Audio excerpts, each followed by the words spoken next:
Thank you.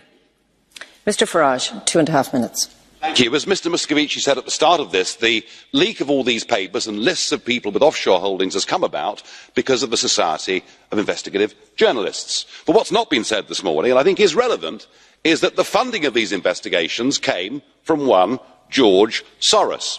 Now, I say this at a time, I'm going to come back to so what, and it may have some personal interest for you as well.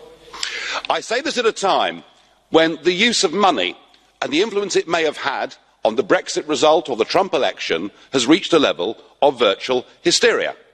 Just last week, the Electoral Commission in the UK launched an investigation to find out whether the Leave campaign took offshore money or Russian money. This came about as a result of questions asked in the House of Commons by one Ben Bradshaw, somebody linked to an organisation called Open Society. I just wonder, when we're talking about offshore money, when we're talking about political subversion, when we're talking about collusion, I wonder whether we're looking in the wrong place. And I say that because George Soros recently gave Open Society, his organisation, which of course campaigns for free movement of peoples and supports supranational structures like the European Union, he recently gave it $18 billion.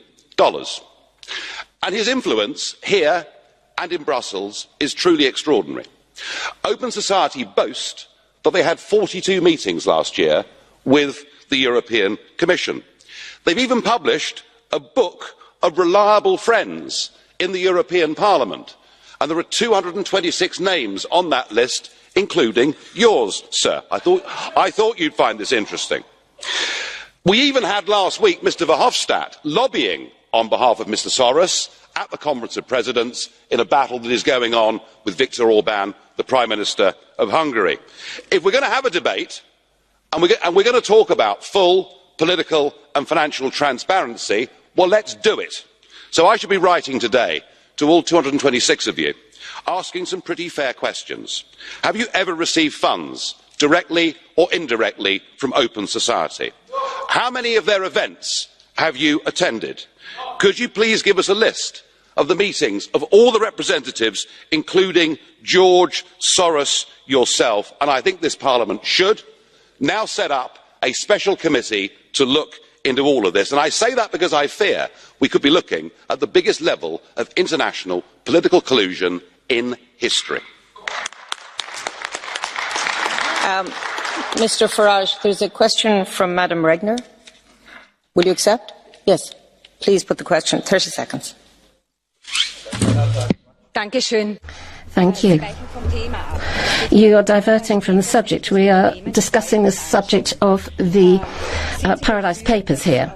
Are you in favour of the fact that in the British Virgin Islands and other tax havens there are tax structures that remain permissible?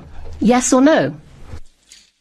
If you're going to completely ban people from putting money, which in many cases could be utterly legitimate investments, be it in the British Virgin Islands or the Bahamas or anywhere else, if you're going to do that, then please be consistent. Make sure that you ban the sale of duty-free cigarettes. What about the 25,000 people that work for the European Commission and the European Parliament who pay a maximum tax rate of 16%? Thank you, Mr Farage. We now move to our next speaker on the list